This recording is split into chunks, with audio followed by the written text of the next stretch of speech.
9h, 11h, Europe 1 Culture Média. Philippe Vandel. Bonjour Régis Varnier. Bonjour Philippe. Vous êtes cinéaste, votre premier film La femme de ma vie, nommé 5 fois au César, c'est donné à très peu. On vous doit Indochine avec Catherine Deneuve, Oscar du meilleur film en langue étrangère, 5 Césars, plus 15 millions d'entrées dans le monde, mais également Est-Ouest, Je suis le seigneur du château, Man to Man, ou Une femme française. Vous êtes également romancier.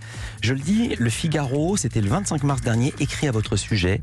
Régis Varnier a cette particularité rare d'être un grand cinéaste et un bon écrivain. Vous n'êtes pas seulement un cinéaste qui écrit un livre parce qu'il a du temps. Ce roman, La dernière vie de Julia B, c'est chez Robert Laffont. Qui est Julia B ? Julia B, c'est une actrice, je dirais une star, qui a connu une grande carrière internationale. Elle est rentrée dans la soixantaine, elle a même 65 ans, et elle se rend compte que c'est la frontière invisible où on n'a plus besoin d'elle. C'est-à-dire qu'il y a plus de regard, il n'y a plus de désir. C'est seulement pour les actrices ou pour les acteurs aussi ? Vous écrivez l'invisible frontière des 65 ans. J'ai l'impression que c'est plus pour les actrices, parce que c'est une forme d'injustice où on demande beaucoup plus aux actrices, je pense, de rester belles. Mmh. Vous êtes cinéaste ? Je suis quand il y a des comédiennes qui oui, mais nous, ici, on est très galants. Vous êtes cinéaste. Quand des comédiennes viennent ici, elles disent au bout d'un certain âge, on nous propose plus de rôles. Alors là, je suis heureux d'être face à un cinéaste. Pourquoi vous ne leur proposez plus de rôles ? Est-ce que ça vient de vous ? Est-ce que c'est la production ? Ou est-ce que ce sont les distributeurs qui ne veulent plus voir, à part des exceptions évidemment notables, des femmes depuis 65 ans à l'écran ? Alors, je commence avec la galanterie des cinéastes et producteurs français. Je pense qu'on est une exception dans le monde. On continue à écrire pour nos grandes actrices. Je sais pas, qui ont passé 60 ans, que ce soit Isabelle et Isabelle, que ce soit... On les a en on les tête. connaît. Voilà. Mais ça vient d'où ? Ça vient d'où ce plafond de verre, ce point invisible ? Mais ça vient probablement une idée fausse que les producteurs ont, ou le métier a par rapport au public. Le public a peut-être envie de s'identifier,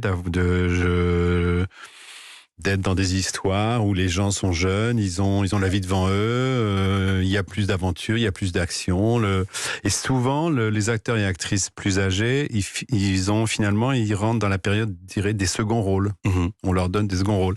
Ils jouent les grands-mères, ils jouent les grands-pères. D'ailleurs, c'est ce qu'elle refuse, elle. Julia, elle dit, mais moi, je veux pas, elle refuse maintenant toutes les propositions. Elle ne veut pas faire la grand-mère Non, elle ne veut pas faire la grand-mère où elle dit, j'ai 3 scènes dans le film, je fais des confitures, je console ma petite fille. Ouais. Et j'engueule mon fils parce qu'il n'est pas gentil avec la petite fille. Voilà.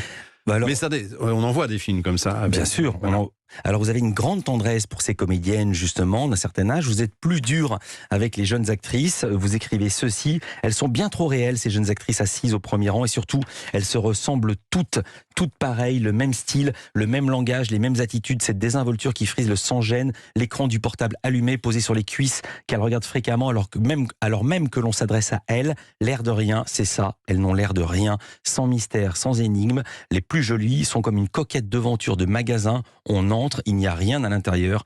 Désolé, j'ai tout exposé en vitrine. C'est moi qui ai écrit ça. Ouais. C'est terrible.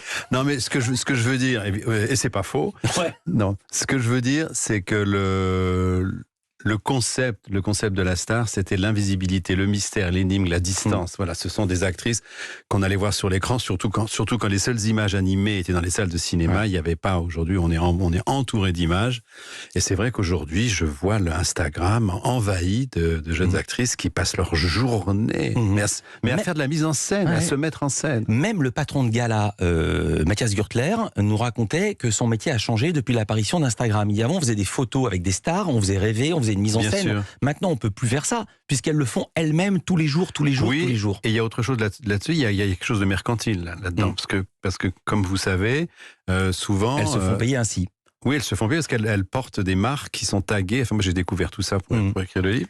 Et voilà. Attendez. Puisque vous parlez de mercantilisme, je ne sais pas si ça se dit, vous révélez un des moyens de subsistance de ces stars d'un certain âge, les ménages. Oui, et c'est une actrice connue qui m'avait un jour raconté que c'était encore plus glauque parce que elle s'était fait piéger, elle ne sait pas très bien comment, elle s'est retrouvée dans une animation de grande surface, de supermarché. Voilà, elle va. Là, c'est loin. Là, elle est à Novosibirsk dans un festival de cinéma dont c'est la première édition. Elle apparaît dans le festival, elle remet un prix, elle revient à Paris avec une enveloppe de cash dans la valise ou le sac à main. C'est un classique. C'est un classique, oui, parce qu'elles sont. On les invite aussi, on les reçoit avec joie pour leur notoriété.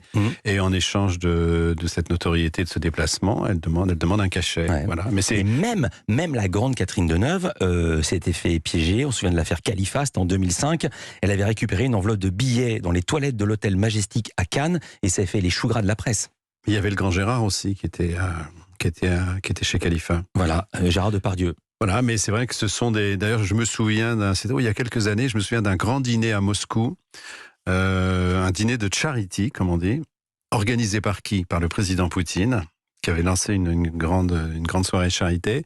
Et les tables, c'était Robert De Niro, Sophia Loren, c'était que des grandes stars du monde entier. Et les stars étaient payées. Mais il est évident que pour venir dîner... Pardon, vous savez mais quoi? oui. Moi, je croyais que dans les dîners de charité, les gens qui venaient, qui étaient riches et célèbres, apportaient de l'argent. Non, ils venaient en prendre. Non, là, attendez, là, dans cette... Alors je tombe de ma chaise. Non, mais dans cette configuration-là, chez Poutine, il y a 10 ans, je pense que les gens étaient payés.